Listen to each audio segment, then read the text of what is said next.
Welcome to the Homefront Podcast. Each month, Andrew Brock, President and CEO of HOAM Ventures, a leading prop tech investment firm, sits down with industry movers and shakers to uncover how technology transforms community living.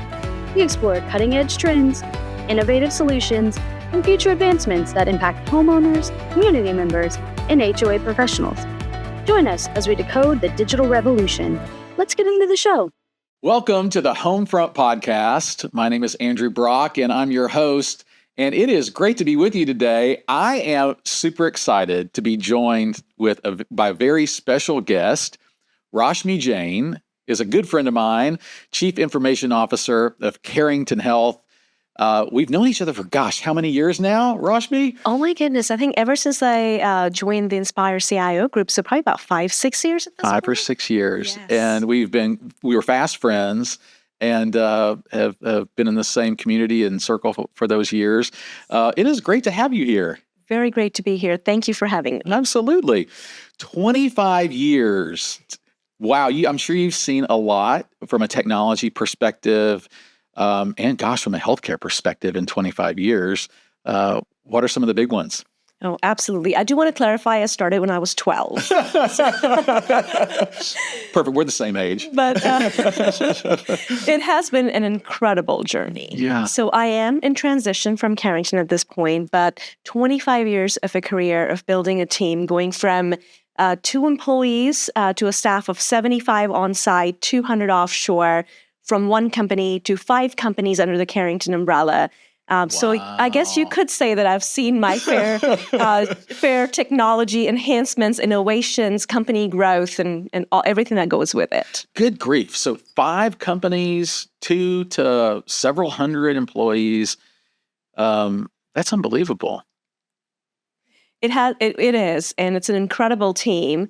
And when you see over the span of your career, starting with 8-track tapes for insurance eligibility verification data, yes, that was one of our clients back in the day, to now where nothing moves without AI. That's what the discussion centers around.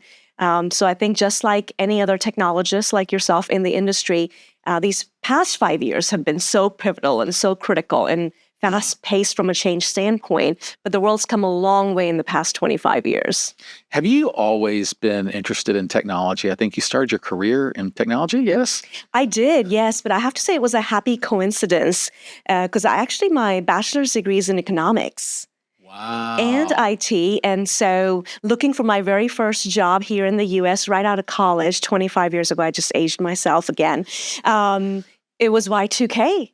And all you had to do was spell IT to get your foot in the door. And everyone was panicked. Everybody was panicked. And I still am, and I was more so back in the day, a proponent of get my foot in the door and then work my way up and work as hard as you can. Yeah. And that's what got me as an entry-level IT operations at, I believe it was $10 or $12 an hour at Careington, folding another aging comment, dot matrix printer reports. Oh my gosh. So, that's fantastic. I remember those dot matrix printers. I remember when my family first got, our printer, we thought it was like the most high-tech thing on the planet. Quickly, that turned into an archaic And now there's technology. 3D printers, right? Oh my gosh, yes. You can build a house from your home. It's a fascinating journey. I mean, economics into technology. A lot of our customers, Rashmi, are, not technology experts. You obviously learned and taught yourself, and not only that, became very, very successful as a technology leader. What are some of those things I think perhaps you think helped you make some of that transition? I think the most important thing was an inherent interest in technology to begin with. But if you don't come from a technology background, it can be very overwhelming. Yeah. The choices, especially now, the options, the possibilities, what route to take, what is the best decision for your company based on your size, economics, needs, and all of those Which is things. always evolving. Always evolving, yes. And then how do you, in today's time frame, predict a system or a software or a platform that will last you the next 20 years? Oh my gosh. right? But it should already be 5 years ahead of the game, Yeah. right? And then you're like, oh my goodness, I think I need a band of CIOs and CTOs to make the simple decision of what platform to choose. Yeah. But really keeping an open mind, Yeah. I think helped me greatly. Having just an avid interest in learning, I'm a lifelong learner. Yeah. I was touring a chiropractic school for a passion project. And I walked into, on the tour was a class. They were talking about human anatomy, and they were talking about the kidney. I kid you not, I wanted to grab a notepad and sit down and start taking notes. That's such a geek that I am. Yeah. So I think just having an avid interest in learning helped me greatly on my journey. Yeah, I mean, it's a huge topic right now, the concept of continuous learning, and how it's so important now more than ever. But the pace of change is unbelievable. I think one of our other friends, Peter High, mentioned not too long ago that the pace of technology right now has never been faster in history, and it will never move this slowly again. Yes. That's exciting and terrifying Right. at the same time, especially for us who work in technology. Absolutely. And then that was followed by another speaker saying that to be an evolving leader in this industry, you have to be okay with the dichotomy of being okay with two opposites. Oh, right. Right? And that was Brene Brown, right? Yeah, exactly. Right. So along the same lines. Yeah, living in this, living in the gray, Yes. and leading through it. Right. It's a challenge for leaders, but I think you mentioned it. I mean, it's continuous learning is the secret. And knowing that one person can't know everything, even though you're continuous learning, so leveraging the resources that are out there, all the more critical, not just your network, not just Wikipedia, but knowing that there are industry experts that are devoting their life to certain projects, right? Yes. So you don't have to be out there figuring it all out on your own. You don't have to hire high-level expensive experts. You can actually leverage those connections and those partnerships with companies. I think that's so critical today. Yeah, and for those who might not work in the technology field, those of us who do and do it successfully literally rely on each other. Oh, yes. Yes. Because there's no way we could know it all. And certainly we're all innovating and trying to move at the pace of innovation.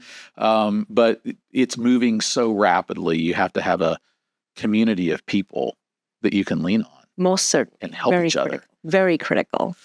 You talked a little bit earlier about, picking a platform and things that people need to, think about. Can we back up for just a little bit for those folks who aren't technology experts?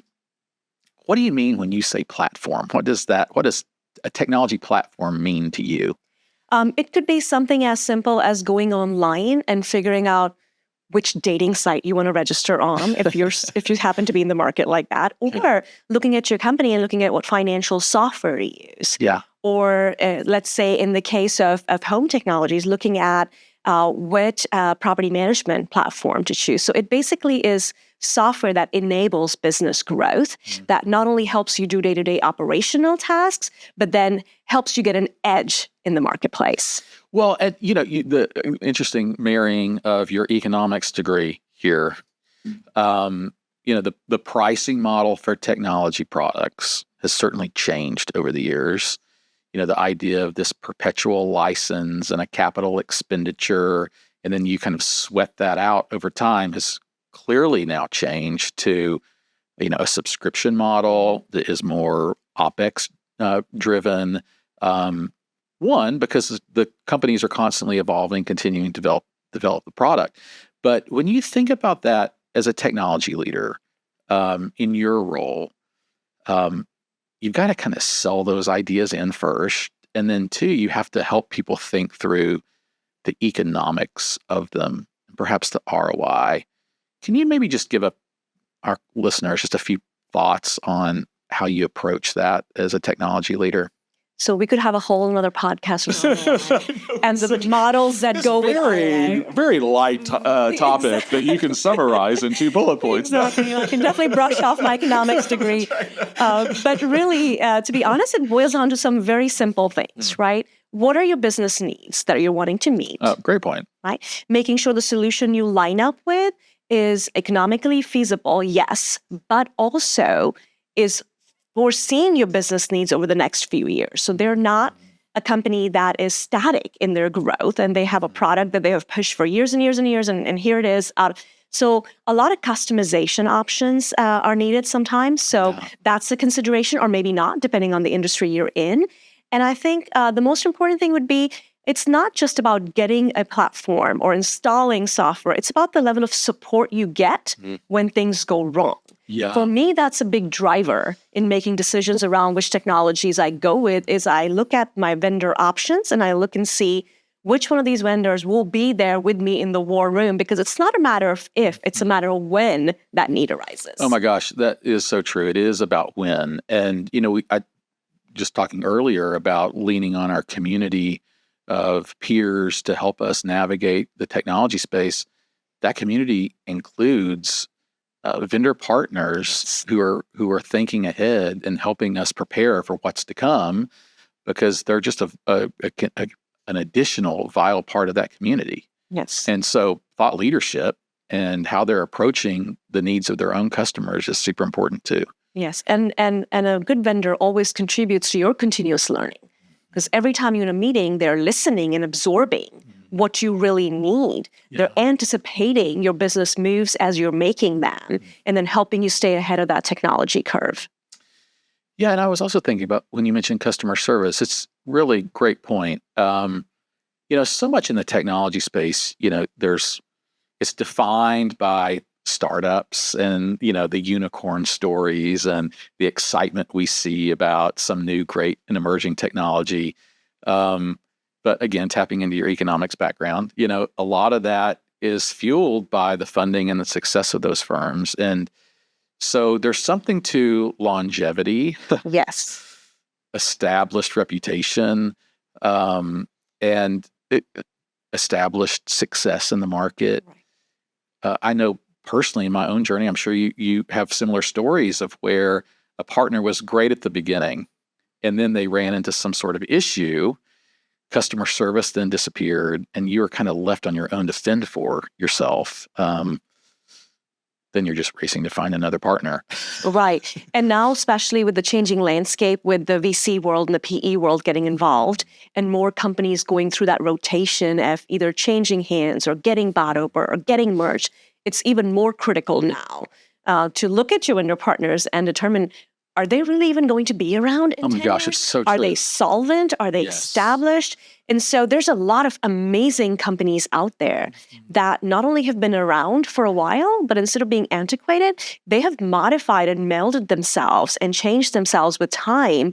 And now they are really the superheroes in that space, right? Yeah. Because they understand how your business works inside out, yet they're solid, reliable, they'll be there, and they're innovating at the same time. So that's the unicorn we should be looking for. Oh my gosh, that's a great point. That is, the rare animal that has merged those items together. I was literally talking to a customer the other day, and they were in a similar situation where they had picked a product. It was, all the rage at the time, acquired by private equity. Not to say there's anything wrong with private equity, but it just in the funding journey and life cycle of that of that journey, they, began cutting costs and other things. And the next thing you know, they're like, oh my gosh, we're now in a tough position. We had just implemented these tools, gone through all this change, and now we have to find someone else and, looking for someone who can be in for the long haul. Big change moments. You've obviously had to approach many of those in your career. You've implemented, you've stood up, helped stand up 5 companies at least. You turned your technology organization into a profit center. And all of that comes with leading through change. Talk a little bit about that journey and some of the things you've learned about leading through change.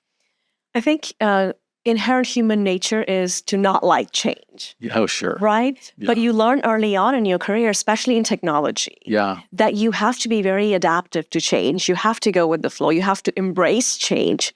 Otherwise, it's like staining a building that has no give against strong winds and storms, right? You will break. There's Yeah. no other way. Yeah. So 25 years of looking at not just industry changes, but overall global landscape technology changes to look at, let's say Careington's telehealth company, right? You're looking at us having to schedule an appointment with the doctor X weeks out, or waiting for hours in an emergency room, to now there's many companies out there with in the telehealth space where you make one phone call and you have a doctor calling you back in a few minutes practically. Yeah, that's unbelievable. So it's changes like that. It's changes to fit the overall lifestyle changes.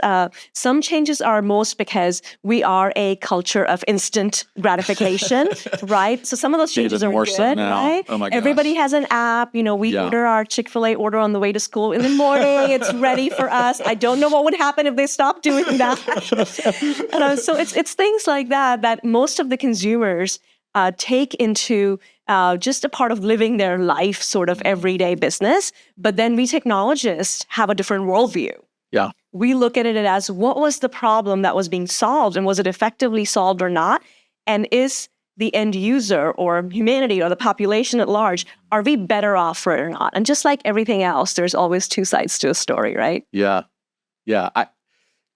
I was thinking, just as you mentioned, that around the relentless focus on your customers' needs. Yes. And that's obviously been the underpinning of all business, but even more so now at the pace that innovation is happening. Relentless focus on customer needs. And I think as a technology executive in a company, we had to think about two customers: our internal customers, Yes, the employees using the tools, as well as the company's customers. yes, And we have a lot of customers who are in that similar situation. They're shopping for products to solve internal needs, right. to therefore help and facilitate the meeting of their customers' needs. So true. Tough thing to balance. Yes. Sometimes, you mentioned it, competing priorities. It's always not sometimes. I was trying to be optimistic, Rashmi. Always competing priorities. Talk a little bit about how you had to think through and continue to think through that as a technology leader. I think that's a very quintessential question, right? It's a struggle we all face every day, especially in my career. So we had a lot of internal projects like the telehealth build that we were doing internally for ourselves. But then on the other hand, we had a lot of large clients, and these are large insurance carriers like Humana, United, MetLife, Aetna, VSB. So we're going out and selling. There's no one size fits all ever in any industry. Yeah. So we're selling highly customized digital solutions to meet their needs. So you can imagine the pressure that goes with that. And it was an unwritten rule. External clients always get priority, Yeah. right? Because that's where the revenue is coming from. Yeah. But then in the back end, there's a balancing act that's being done. Yeah. Because you cannot build great technology for external clients on not so good back-end technology in your operational platforms, your CRM platforms back at home base for your own end users. So it's almost like you have to be comfortable with building the plane as you're flying it. Oh my gosh. And then yes. sometimes even charting the course, the plane as you're flying it. That's right. Yeah. And gosh, I was thinking about, we were together at an event last week and listening to the CEO of a very large company that consumer brand, that these brands, you know who they are as a company. They're very, multi-billion-dollar firm. And the question was to the CEO of this firm, how do you manage all of this? And even he said, it is relentless prioritization. It is. And listening to all the competing priorities, they know that if they do not relentlessly prioritize the technological innovation, they will become irrelevant. So true. And that's I mean, it is the reality of the world we're in right now. Right. Innovate or die, basically, is, the phrase. And more so now with the advent of AI. Oh my gosh. Which is the most exciting thing and also daunting. Yes. I mean, it's not like, as you know this, we can't just turn on AI and it be successful. There's a strategy and years of groundwork you have to build. But I'll let you talk about that. Well, it's not like you can say as something as simple as, I want to go with the cloud platform because cloud was a big deal. And all of us technologists looked at each other and we said, what's been around for a while? It's just being labeled differently. That's right. But it was a simple solution. You either have your on-prem assets, like you said earlier on in our discussion, that you as a capital write-off, or you uploaded everything to the cloud and now you have a subscription-based model. Yeah. And those decisions are based on economics, need, all the other things we talked about. But now with AI, it's not as simple because the application of AI for every department and user within that department is different. So what a marketing team needs from AI is very different from what your development team needs. And even within IT, what your architects need from AI versus what your developers need versus what your project managers need, it's very different. So companies need to take a step back first, rely on their solid partners that know what they're doing, learn from others around them, and then come back and say, how do we prioritize? And then how does AI apply to each aspect of our business? Mm-hmm. Absolutely. And I was thinking about just our own internal journey and how when we, a strategy is similar to a budget, it's outdated the second you finalize it, right? We're strongly driven by your budget. That's right. You're constantly having to change it and pivot and, kind of continue your path forward. But, our technological journey, even within our own products and services here at HOAM Ventures, it started many years ago. And it started with making sure our data structures were correct and we had great governance and our products could scale and that builds a great foundation. Oh yes. For the deployment of new technologies, allows us to pivot and be, very nimble. But that's just, that's us leading a technology firm unfortunately, that's the path forward for everyone at this point, technology company or not. So let me ask you this. Yeah. What is HOAM Ventures doing to then relay this great message to your end business users? Because the three things you just mentioned between data and having a solid foundation and innovation, that's a home run right there. Yeah, well, gosh, great question. I think the answer is, you touched on it, rely on partners who can help you get there and have a track record of producing. And, I think about many of our customers, they are spending their day-to-day focused on serving their customers, their residential property management customers, their internal customers who don't have time to think about technological strategy and perhaps where the industry is going. My point would be rely on a trusted partner who's been there and can prove success along the way and who aren't giving up. Right. And absolutely a stellar industry reputation as well. Oh, well, thank you. Thank you very much. I appreciate that. So if you're talking to customers, listeners today who perhaps haven't started their technological or digitization journey for their company, they're afraid of it. They feel like they're seeing other people do it. They know they have to get in, their foot in the water. What would you suggest they do to kind of get going? I know it's like that flight, fight, or freeze moment, right? And none of those apply for technology. I think strategy is the key to it, right? Mm-hmm. Taking a step back, not being overwhelmed. Know that there are many great options out there, but sometimes having too many options is overwhelming too, right? Yeah, that's great. So it all goes back to relying on your partners, getting as much industry information as possible, knowing that really there's no other option, right? You cannot not embark on this journey or you'll get left behind. And now is a great time because now is that tipping point across all industries, where if you don't have systems that are up to par, or if you are not in the digital space yet, now is the time to make that shift, make that move. I think partner with a company that understands your business, have good understanding of your own business and needs, right? So it aligns with the options and solutions you choose. Not every company out there is going to be able to afford a CIO or a CTO. That's right. But you can partner with companies that bring that skill set with them to the table, right? That fill that gap for you. So that's what I would look for. So, Rashmi, in addition to being an unbelievable technology executive, you've got other things going on too. Good grief. I don't know how you fit it all in. Talk a little bit about some of the other exciting things you're working on these days. This is definitely a very exciting chapter in my career right now. I'm getting to sort of rewire, rewrite, and so much of what we do defines who we are, right? So I'm trying to get a good look at separating myself from my work identity and finally finding time to align my passions and what drives me, what I do. So that's what I'm using this time in transition for. And also pursuing some passion projects. So looking at some management consulting opportunities and what next. But then I'm acting as a fractional CEO for a company called ArcVRX.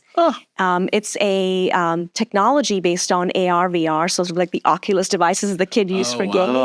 But it uses that technology to provide physical therapy for traumatic brain injury patients. So it's more a passion project, like I said. It's a cause I'm very well aligned with because it's a female founder. It's her patented physical therapy method. So women in technology is dear to my heart. And there's an overlap with the veteran space with traumatic brain injuries and PTSD and so on and so forth. So that's something that really excites me and helps me get up in the morning to say, what's next? Oh my gosh, of course. Well, and it's a perfect marriage of your technological background and leadership and the healthcare space. You mentioned women in technology. You know, many of the most successful companies who are customers of ours are women-led organizations. You are part of a women in technology organization, which has an unbelievable reputation. Do you want to just talk about that for a second?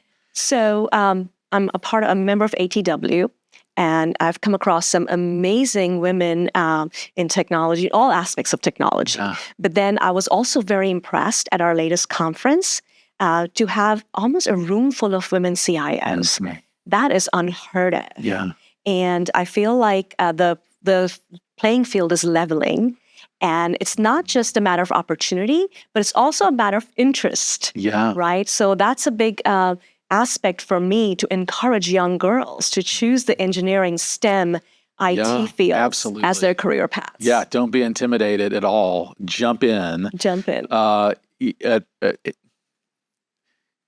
There's no better time. If we think about our history as an industry or a function, it has become, a very welcoming ground for everyone. But I think even more recently,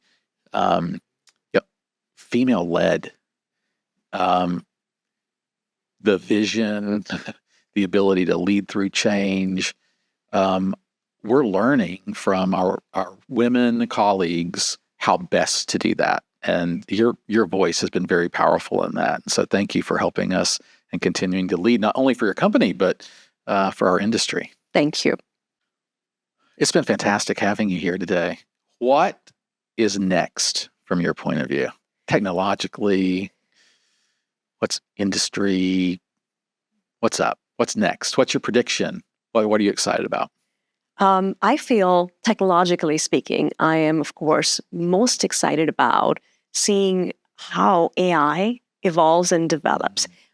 There's definitely no need to make a case about where everybody's headed, right? It's like the Industrial Revolution. It is going to happen, but at a much faster pace than the Industrial Revolution. That's you think that's where everything's going? I think, but more specifically within AI, it's looking at stakeholders and people responsible for AI and aligning it with ethics. Oh, wow. And I think that is a space that I'm most excited. And I haven't lost my faith in our industry yet to make sure that it aligns with because, all the inherent biases that we have. It's a language learning model, right? It learns from us, but then it becomes a lot faster, a lot smarter than us very quickly. Yeah. But the basis is still what it learned, right? So how do we get those inherent biases out of these models? Yeah. And how do we leverage AI to the best of its abilities without letting it, like some of the sci-fi movies say, it seems more and more truer now than it did, letting it take over. So I think looking at the global digitization movement and the role AI plays in it and how industry experts align some of these other surrounding aspects of AI, like ethical use, into it, I think I'm very excited to see how that unfolds. So you're bullish on technology, huh? You're all in. How'd you guess? Yeah, I agree. It's again, in the world of things moving very rapidly, our understanding of what AI can and can't do is even going to change. And then, probably even the next few weeks. Yes. But I love what you said about we just have to be continuous learners and surrounding ourselves with people who can help us navigate the journey. Absolutely. Anything you want to end us with today? I just want to say thank you for having me, and so excited to share our thoughts and learn from each other. So appreciate it.